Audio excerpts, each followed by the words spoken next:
నమస్కారం. నేను చందు. సాధన పంచకం మానవ జీవితాన్ని సక్రమ మార్గంలోకి మరల్చడానికి ఆది శంకరాచార్యులు చేసిన రచనల్లో సాధన పంచకం ఒకటి. ఇందులో ఉన్నవి 5 శ్లోకాలే. ప్రతి శ్లోకానికి 4 పాదాలు, ప్రతి పాదంలో 2 బోధనల చొప్పున 8 అంశాలు. వెరసి 5 శ్లోకాల్లో మొత్తం 40 ఉపయోగకర సూత్రాలను బోధిస్తుంది సాధన పంచకం. ఈ సాధన పంచకం వేదాంత విద్యార్థులను ఉద్దేశించి చెప్పింది. అయినా సాధారణ జనులు సైతం అనుసరించవలసిన సూచనలున్నాయి. వాటిని మనస్ఫూర్తిగా అనుసరించే ఏ వ్యక్తికైనా ఖచ్చితంగా దివ్యస్థితికి చేరుకుంటాడు. తన మార్గాన్ని తప్పకుండా ప్రతికూల ఆలోచనలు, తప్పుడు ముగింపుల చిక్కుల్లో పడకుండా తనను తాను రక్షించుకుంటాడు, ఇతరులను రక్షించగలుగుతాడు.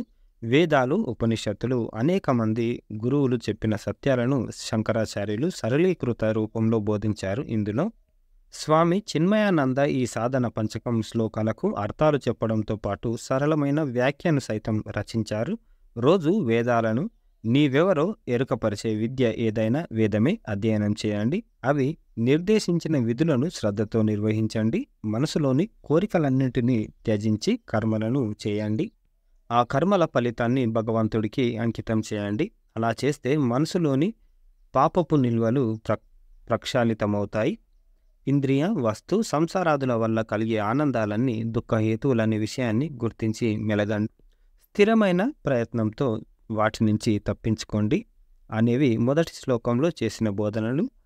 వివేకవంతులతో మాత్రమే సాంగత్యాన్ని కోరండి, అంటే ఫ్రెండ్షిప్. భగవంతుడిపై దృఢమైన భక్తిలో ఉండండి. శాంతి మొదలైన సద్గుణాలను పెంపొందించుకోండి.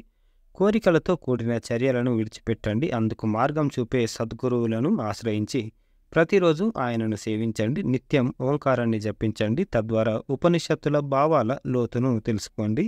ఈ బోధనలు 2వ శ్లోక సారాంశం. సత్యపథాన్ని ఆశ్రయించండి. అనవసర వాదనలకు తావివ్వకండి. ధార్మిక గ్రంథాల్లో చెప్పిన విషయాలను అనుసరించండి. ఈ శరీరమే నేను అనే భౌతిక భావాన్ని వదలండి. దాని స్థానంలో నేను బ్రహ్మస్వరూపుణ్ణి అనే ఆధ్యాత్మిక వైఖరితో మెలగండి. భ్రమలను, దురభిప్రాయాలను విడిచిపెట్టండి. పండితులు, జ్ఞానులతో వాదనలకు దిగకండి అనే బోధనల్ని 3వ శ్లోకంలో ఇమిడిచి రచించారు. ఆకలి అనేది నిరంతర వ్యాధి. దానికి భోజనమే సరైన ఔషధంగా గుర్తించండి. రకరకాల తిళ్ళు తినకండి. ఆ ఔషధాన్ని భిక్ష రూపంలో కానీ కృషి చేసి కానీ మాత్రమే సమకూర్చుకోండి. రుచికరమైన ఆహారం కోసం అర్రులు చాచవద్దు. లభించిన దానితో సంతృప్తి చెందండి. జీవులన్నిటి పట్ల దయతో మెలగండి. క్రూరత్వాన్ని విస్మరించండి అనేవి 4వ శ్లోకంలోని బోధనలు. ఈ ప్రపంచాన్ని ఎప్పుడు తప్పుడు దృష్టితో మాత్రం చూడకండి. ఏకాంతంలో ఉండే ఆనందాన్ని అనుభవించండి. ఆ స్థితిలో పరమాత్మతో మాత్రమే అనుబంధాన్ని పెంచుకోండి. అప్పుడు అంతటా వ్యాపించినవాడు భగవానుడే అని గ్రహిస్తారు. తరువాత పరబ్రహ్మంతో మీలోని ఆత్మను అనుసంధానించండి. ఆ స్థితికి చేరిన వారు ఆనంద స్వరూపులే అవుతారు అంటూ 5వ శ్లోకాన్ని ముగించారు అని అయ్యగారి శ్రీనివాసరావు గారు రాసిన అంతర్యామి ఇది. లైక్ చేయండి, షేర్ చేయండి, సబ్స్క్రైబ్ చేయండి. Thank you. ధన్యవాదాలు.